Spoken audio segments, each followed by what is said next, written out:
neck flexion PAILS and rails. This one, the whole goal of this movement, this drill, is trying to expand the amount of flexion that your neck has. When we assess your car, if we don't have enough of the ability of your neck to flex down here, which means we want to get that chin all the way down to the chest as best we can. If we don't have that, that means we're significantly limited in the amount of neck motion we can have, which can cause other problems down the road. What we want to do is essentially take that assessment and turn it into a stretch. So from this position, I'll get down, keep my chest tall, pulling my chin down to the chest as best I can, trying to find a stretch in the back side of the neck. My PAILS from here, after the 2-minute stretch, of course, so we hold this position for 2 minutes. After 2 minutes, I do my PAILS contraction, ramping up 10 seconds, driving my head back into the hands. So again, my hands are that immovable object that I'm driving into, squeezing all this stuff back here. My rails, after a 10-second max effort of a PAILS contraction backward, are squeezing the front side of my neck here, trying to pull my chest downward. Again, keeping my chest tall the entire time as to not compensate through the rest of my spine.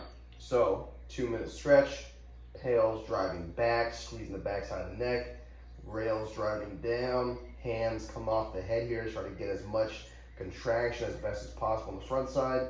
I then relax my hands back down, I breathe for about 30 seconds, I rest, and then I do it again, PAILS driving back, rails driving forward, holding for 10 seconds in each direction. Again, make sure the upper back doesn't compensate. That's a big compensator of trying to get more range, is either, rounding it forward here to make it feel like you're going down farther, or arching it too much and making it seem like your chin is getting closer to your chest than it actually is. I like doing it against a chair where I can actually have the back side of my spine touching something the whole time to give me that feedback. You can use a wall, a door frame, whatever it may be. Just make sure you have something to keep your upper back fixed.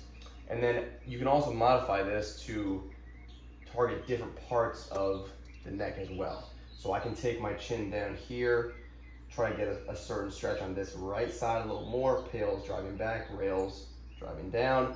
I can even go the opposite direction right here, pulling that chin down, stretching this back side of the neck, adjusting my chin position to get a different stretch there.